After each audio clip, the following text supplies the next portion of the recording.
জঙ্গলে এক রাজা ছিল, গর্বিত বাঘ। তার নাম ছিল রাজবীর। সে মনে করত বনের সব প্রাণী তার ভয়ে চলে। কিন্তু শেয়াল ছিল অনেক চালাক, নাম ছিল তার বিন্দু। রাজবীর সবসময় চাইতো তার উপদেশ সবাই শুনুক, তার ক্ষমতার প্রশ্ন যেন কেউ না তোলে। বিন্দু সবসময় চুপচাপ দেখে, সে জানে শক্তির চেয়ে বুদ্ধি বড়। একদিন বনের ভেতর পানি শুকিয়ে যায়, সবাই পানির অভাবে কষ্ট পাচ্ছে। রাজবীর সিদ্ধান্ত নেয়, আমি একাই খাল কাটবো, কারো সাহায্য লাগবে না। কিন্তু তখন রাজবীরকে চ্যালেঞ্জ করে, শক্তি দিয়ে সব কাজ হয় না রাজামশাই, আসুন দেখি বুদ্ধি দিয়ে বাঁচানো যায় কিনা। শুরু হয় দুজনের অদ্ভুত প্রতিযোগিতা।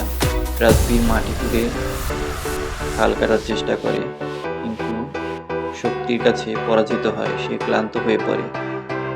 অন্যদিকে বিন্দু পাখিদের সাহায্যে গুহার নিচে লুকানো পানির ধারা খুঁজে পায়, কচ্ছপদের দিয়ে খাল খোঁড়ায় আর বিড়ালিদের দিয়ে জল ধার বানায়। পুরো বন অবাক হয়ে দেখে শেয়ালের চালাকিতে পানি ফিরে আসে।